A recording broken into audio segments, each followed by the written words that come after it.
हजुर नि अलि ढिलो आउनुभयो सांसद भएर अलि पहिलो अघिल्लो चुनावमा उठेको भए त केही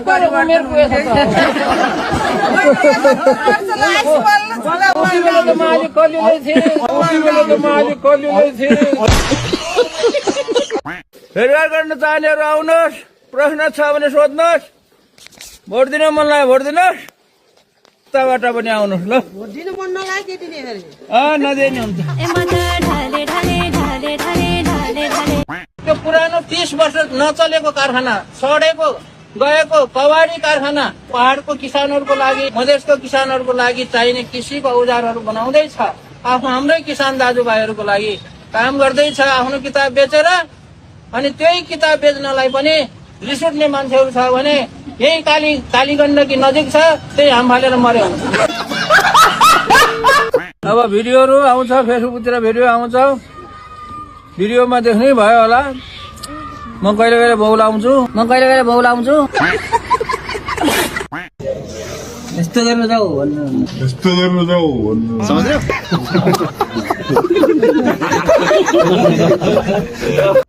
चुनाव चिन्ह दिएको छ, त्रिशूल दिएको छ, यहाँ पर्चा बाँडिदिन्छन् होइन। त्रिशूलले त्रिभुज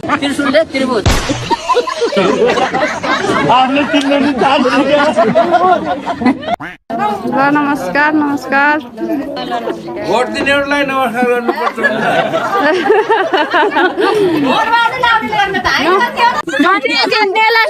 भोट माग्नेले नमस्कार गर्नुपर्छ भने सिकाएको छ के। नेपालको अर्थतन्त्र सुध्रिन्छ अनि विदेश जानु पर्दैन होइन। त्यो रातारात हुने कुरो भएन ल, होइन त? रातारात त महादेवले पनि गर्न सक्दैनन् होला। पारिपट्टिको त्यो अर्को डाँडो जुन छ, यो डाँडोहरू छ, यो सबै नेपालको सम्पत्ति हो। नेपालको सम्पत्ति भने पनि नेपालको के अरे घाँडो भने पनि यही हो।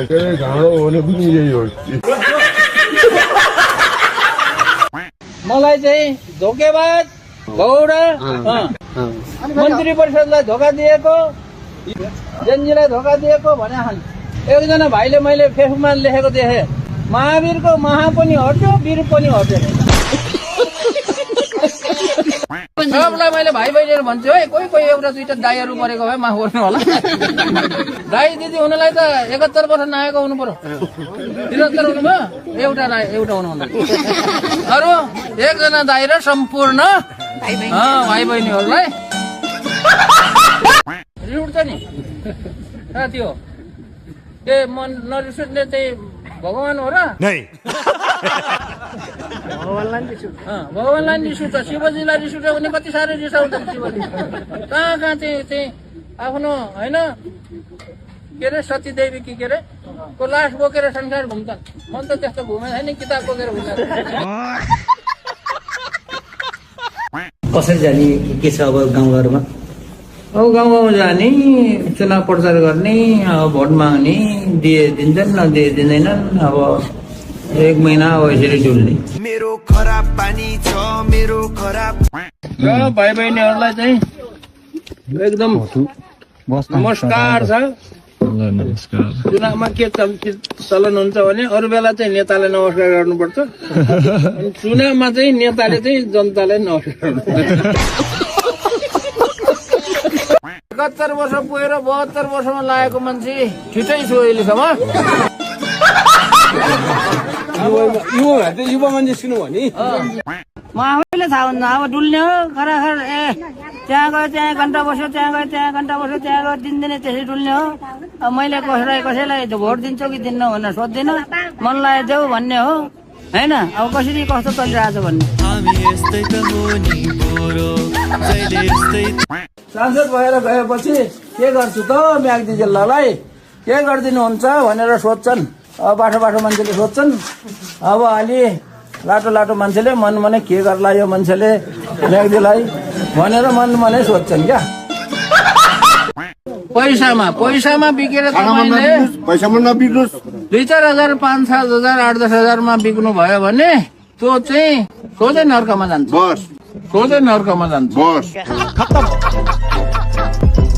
त्यस्तो धेरै तामझाम केही देखिँदैन, मान्छेलाई चुनावमा धेरै खर्च गरेको देखिन्छ। हजुरमा यति धेरै सरलपन छ, यो के कारणले गर्दा होला? पैसा नभएर मन नपरेको मान्छेलाई भोट दिने होइन क्या, मन परेको मान्छेलाई भोट दिने हो। अब म मन पर्ने छु कि छैन, अब भगवानले तपाईँहरूको मन पर्यो भने भोट दिने हो। भोट दिने भनेको मन पर्नेलाई, मन पर्ने भनेको एकदम राम्रो हिरो जस्तोलाई दिने होइन। आफ्नो गाउँमा अलि रमाइलो त भयो होला नि? रमाइलो त्यस्तै हो। अब तपाईँले भन्नुभयो नेता भएर आउनु भएको छ भने, म त नेता हुँदै होइन क्या, मानिएन कि नेपालको संविधानले त तपाईँलाई त मान्ने भन्छ, नेतै भन्छ त भने त्यो भन्नेले भन्छ। म चाहिँ आफूले नमानेपछि त्यो जेसुकै भनोस्, जनताको इच्छा राजै भनोस् न, म राजा हुन्छु।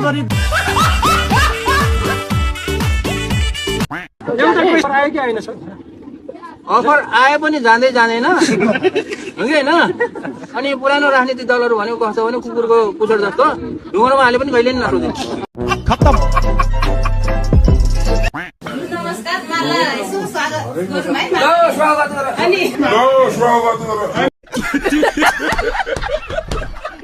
मन्त्री जस्तो गाह्रो चाहिँ के हुने रहेछ हेर्नु। अहिले म अस्ति त्यहाँबाट मन्त्रीबाट छोडेर यहाँ बाहिर हिँडेछु, कति आनन्द आएको छ। जनतालाई फाइदा हुने काम गर्छु भन्दै पनि कुनै पार्टीले कुनै नेताले यसको विरोध गर्यो भने मेरो नाम जाँदैन। जसले विरोध गर्छ त्यसैको नाम जान्छ। सरकारले नि आफैले चाहिँ यो कारखाना चलाइदिनु पर्यो, मर्मत गरिदिनु पर्यो भन्यो, पैसा हामीले दिन्छु भन्यो, आखिरमा ढाँट्यो, नराम्रोसँग ढाँट्यो। त्यो ढाँटेर मलाई स्वाद दिन्छु भनेको थियो, मैले झन् उल्टो सरकारलाई स्वाद दिँदैछु। समय एकदम फुर्सद हुन्छ म त डुल्ने हो। घरिघरि यो डाँडा कम्ती धेरैचोटि आउँछ र कति धेरै आएको, धेरै खान दिनु पर्यो भन्नु नरिसाउनु।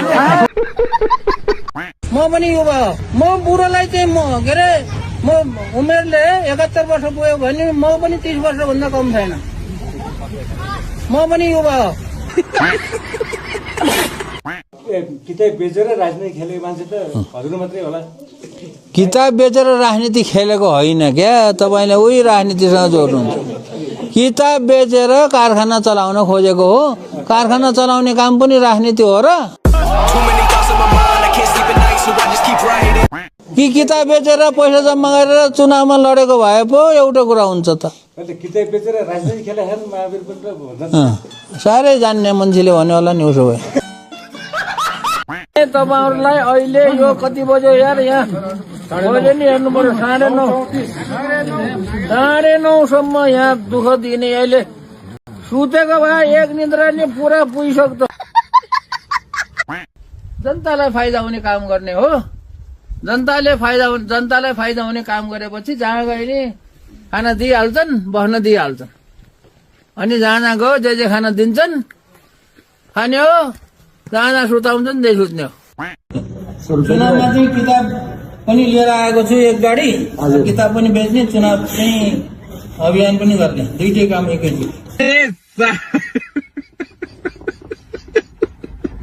ल आयो ल दाजुभाइ दिदीबहिनीहरू, महावीर पुन के गर्ने जिन्दगीमा, मर्नु सकिएन। अहिलेसम्म त एमालेलाई भोट हाल्ने थियो कि, अब सर्व अब घन्टा